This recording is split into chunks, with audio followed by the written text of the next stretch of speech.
सभी भावी शिक्षकों को मेरा सादर नमस्कार। उम्मीद करती हूँ कि आप सभी की तैयारी बहुत शानदार चल रही होगी।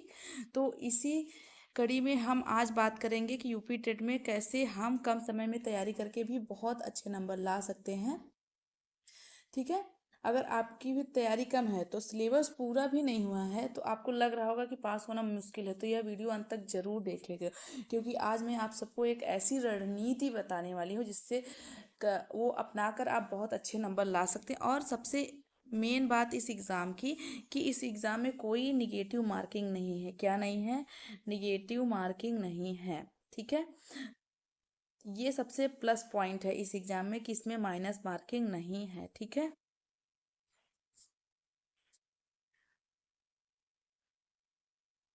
इसलिए हमें कोई भी, देखिए, यूपी टेट के एग्ज़ाम में हमें कोई भी क्या नहीं करना है, हमें कोई भी प्रश्न नहीं छोड़ना है। प्रश्न नहीं छोड़ना है, सारे प्रश्न करने हैं। ठीक।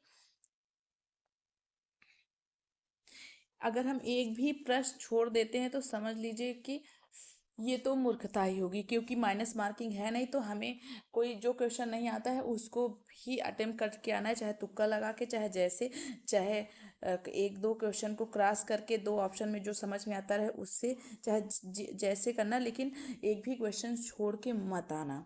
ठीक है। और जैसे सीडीपी के अभी भी समय है, तो आप कम से कम 3 सब्जेक्ट पे पकड़ बना लीजिए। देखिए, 3 सब्जेक्ट पे पकड़ बना लेंगे, क्योंकि देखिए, हिंदी, सीडीपी और ईवीएस, ये इसके पीवाईक्यू ही आपको पास करा सकते हैं। और मैथ और जिसका लैंग्वेज वाला होगा वो भी। तो ये तो तीनों कॉमन है पेपर 1 के लिए, तो इसको आप अभी भी रट सकते हैं, मॉक टेस्ट दे सकते हैं। मान लीजिए कि आपको पेपर में 60 से 70 क्वेश्चन आ रहे हैं। कितने क्वेश्चन आ रहे हैं? 70 क्वेश्चन आ रहे हैं। ठीक है। जनरल पास होते हैं किस पे? 90+ पे, 90 से। ठीक है। और ओबीसी किससे? 82 से। ठीक है। तो मान लीजिए किसी का 70 नंबर आ रहा है। ठीक है। तो लास्ट के जितने भी क्वेश्चन बचे वो एक ऑप्शन को पकड़ के उस पर गोला करते चला जाए। तो इससे भी ये तुक्का लगा सकता है, ये लास्ट टाइम का तुक्का है। अगर आपको बचे हुए क्वेश्चन नहीं आ रहे तब भी आप पास हो सकते हैं। ठीक है। अगर उसके बाद जो आपके बचे हुए क्वेश्चन है, मान लीजिए 80 क्वेश्चन आपको नहीं आ रहा है, अगर उसमें आपने एक ऑप्शन चूज करते हुए गोला भरते चले गए तो फिर भी आपके पास होने की चांसेस ज़्यादा हैं। तो लास्ट में ये जरूर करें। तो अब हम देखेंगे इम्पोर्टेंट टॉपिक्स, जो अगर हमने अभी भी इस पे कवर कर लिया तो ये हमारे नंबर्स बढ़ा सकते हैं। ठीक है। जैसे हिंदी की बात करेंगे हम, हिंदी की। ठीक है। हिंदी की बात करें तो हम, तो हिंदी में पहला जैसे संधि, इससे तो क्वेश्चन 2 से 3 जरूर आता है, 2 से 3 क्वेश्चन जरूर ही आता है। समास, संधि, समास, मुहावरे, संधि, समास, मुहावरे और पर्यायवाची, पर्यायवाची और विलोम। ठीक है। ये 1 2 3 4 5, 5 टॉपिक ऐसे हैं जिससे कि बार बार क्वेश्चन पूछता ही है।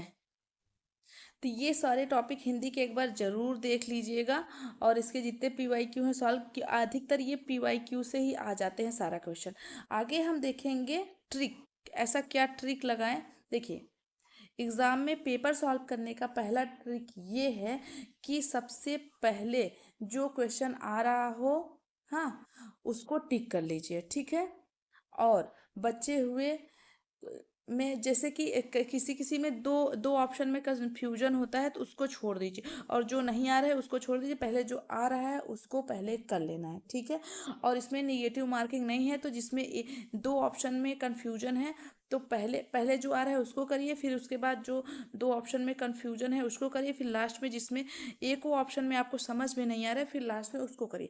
लेकिन क्वेश्चन एक भी नहीं छोड़ना है, क्योंकि इसमें निगेटिव मार्किंग नहीं है, इसलिए हमें क्वेश्चन नहीं छोड़ना है। निगेटिव मार्किंग नहीं है इसलिए हमें क्वेश्चन नहीं छोड़ना है। ठीक है। निगेटिव मार्किंग नहीं इसलिए हमें क्वेश्चन नहीं छोड़ना है। ठीक है।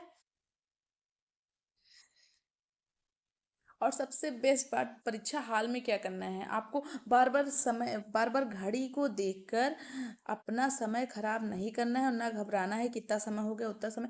अब सबसे पहले अपने आसान आसान सबसे पहले अपने आसान प्रश्नों को कर लेना है। ठीक है, आसान प्रश्नों को कर लेना है। और ओमार को OMR सीट को बहुत ही ध्यान से भरना है और बार बार चेक करना है। और कोई भी क्वेश्चन नहीं छोड़ना है, कोई भी क्वेश्चन नहीं छोड़ना है, सारे क्वेश्चन करने हैं। और हाँ, लास्ट 10 मिनट बचा के रखना है, किसके लिए, पेपर में लास्ट 10 मिनट बचा के रखने हैं हमें अपनी पूरी OMR सीट देखने के लिए। ठीक है, क्योंकि कभी कभी हम अपनी OMR सीट में कोई क्वेश्चन भूल जाते हैं भरना या गोला करना, हम उसे भूल जाते हैं, तो लास्ट में ज़रूर उसको एक बार देख लीजिए। और जितने भी भावी शिक्षक हैं वो B.Ed या BTC तो करे ही होंगे, तो उससे उनको यूपी टेट पास होने में कोई दिक्कत तो नहीं आने वाली है। और मान लीजिए 1-2 नंबर से बहुत सारे लोग का रह जाता है, तो इस टेक्निक से जो रणनीति बताई गई है उससे 1-2 नंबर से भी आप फेल नहीं होंगे। ठीक है, सबसे इम्पोर्टेंट बात क्या है कि सबसे इम्पोर्टेंट बात ये है कि परीक्षा हाल में आत्मविश्वास के साथ जाइए। कोई भी प्रश्न खाली मत छोड़िएगा, मैं फिर से कह रही हूँ कि कोई भी प्रश्न खाली मत छोड़िएगा, क्योंकि इस परीक्षा में नेगेटिव मार्किंग नहीं है। हर प्रश्न है, हर क्वेश्चन आपकी चयन की ओर एक कदम हो सकता है, पास होने का कदम हो सकता है। ठीक है, तो इस रणनीति को आप अपनाएंगे तो अच्छा स्कोर करेंगे। जिसका 1-2 नंबर से रुक जाता है वो डेफिनेटली अच्छा स्कोर करेगा ही। अगर आपको मेरा कुछ भी तरीका समझ में आए तो प्लीज़ चैनल को सब्सक्राइब जरूर करिएगा।